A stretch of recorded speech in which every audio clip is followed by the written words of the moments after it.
Within the next 72 hours, a weather pattern shift is going to begin reshaping conditions across a massive stretch of this country, from the Central Plains all the way through the Midwest and into the Northeast, and the setup behind it is not something you see every week.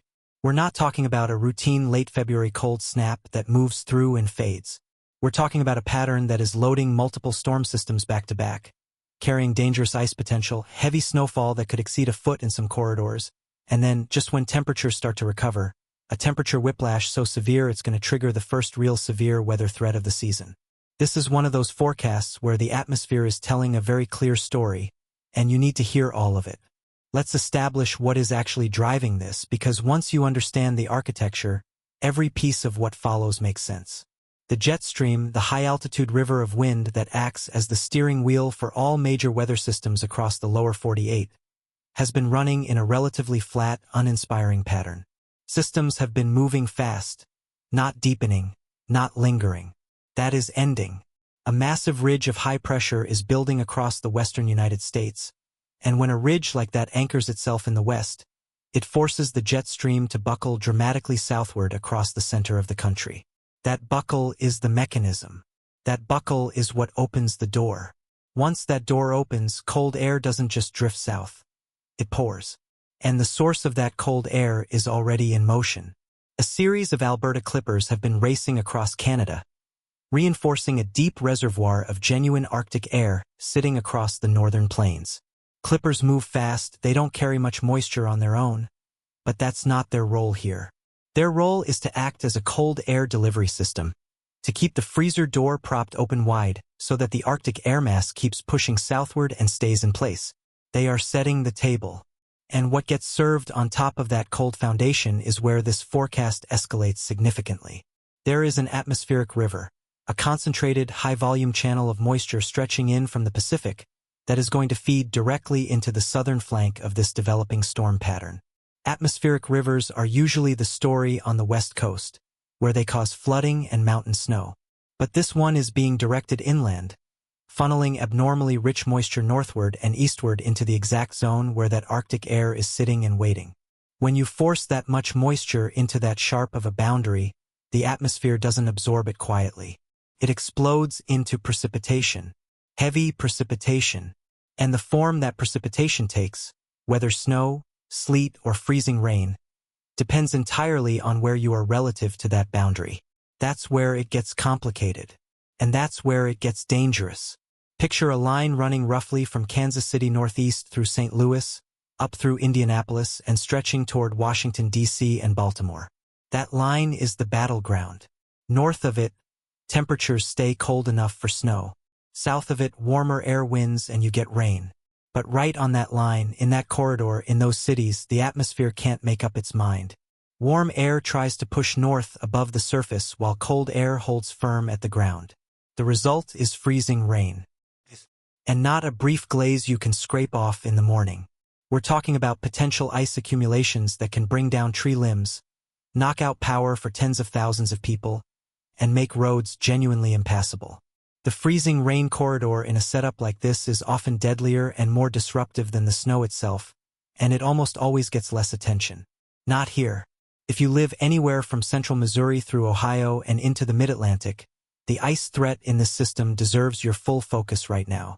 Now let's go north of that line, because the snow side of this story is significant. From the Central Plains through the heart of the Midwest and pushing into the interior Northeast, the setup supports heavy, banded snowfall. Not the light, fluffy kind that dusts the grass and melts by afternoon. We're talking about rates that could hit 2 to 3 inches per hour during the most intense phases of the storm. When that happens, totals stack up quickly.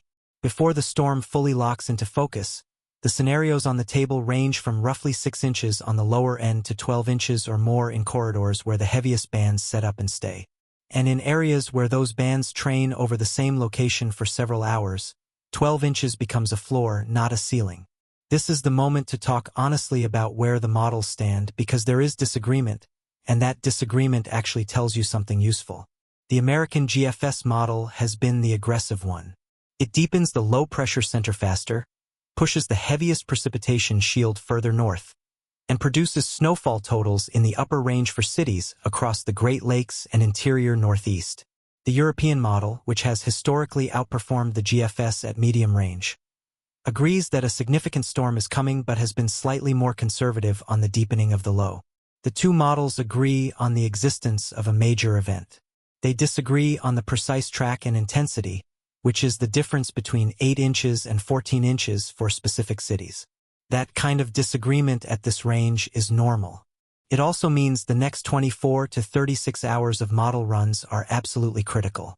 When the GFS and European start converging on the same solution, that's when confidence explodes upward.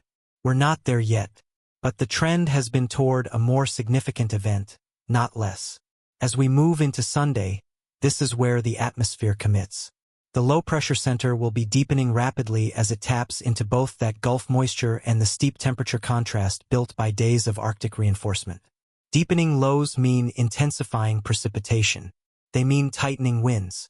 They mean the kind of Sunday where you watch conditions deteriorate in real time, where afternoon looks nothing like morning, and evening looks nothing like afternoon. For cities like Chicago, Cincinnati, Columbus, Pittsburgh, Philadelphia, and further into New England, Sunday into Monday represents the highest impact window. Travel across a wide swath of the country is going to become dangerous, and in the worst corridors it's going to become impossible. This is not a system you want to be caught unprepared for. And then, right when you think the story is winding down, the pattern does something extraordinary. Coming out of this storm sequence, temperatures will be plunging hard behind the system. The northern plains and upper Midwest will be sitting in the teens and low 20s. Normal. Expected. But look south at the same time. By the time we enter early March, temperatures across Oklahoma, Texas, and the lower Mississippi Valley are going to be surging into the 70s and 80s. Not slightly above average. 80 degrees. While Iowa is sitting at 22. That temperature contrast across a few hundred miles is not a forecast curiosity. It is a trigger. The atmosphere sees a boundary that's sharp and it responds with energy. Explosive energy. The early March severe weather signal is already emerging in the extended models, and while this is not the moment to commit to specific tornado tracks or hail swaths, the overall pattern is screaming for a significant severe weather event across the southern plains and into the southeast. The ingredients, wind shear, instability, a sharp boundary, and a jet stream primed to focus energy, are assembling. The first outbreak of the season may not be weeks away. It may be days away from becoming a full conversation. If you live in Tornado Alley or across the Gulf Coast states, this is your early alert that the season is about to announce itself. March is not going to ease in gently. This is a month that is setting up to be genuinely volatile, warm enough to fuel severe weather in the south, cold enough to deliver significant snowfall in the north, and unstable enough to do both in the same week. The transition seasons are when the atmosphere is most dangerous precisely because it is most unsettled. This year, that instability is arriving early and arriving with force. Here's where things stand right now. The pattern shift is confirmed. The Arctic air delivery is underway. The moisture feed is developing. The storm threat for this weekend is real, the ice corridor is defined, and the snowfall potential is significant. What is still evolving is the precise track, the exact intensity, and the final positioning of that freezing rain line, details that will sharpen dramatically in the next model runs over the next 24 to 48 hours. Those next runs are not routine updates. They are the runs that are going to tell us which cities get buried and which cities get ice. They are the runs that will confirm or adjust the severe weather timeline for early March. The next 24 to 48 hours of data are the most important hours of this entire forecast cycle, and you need to be here when that information comes in. This pattern is not done developing. This story is not close to over. Stay with it.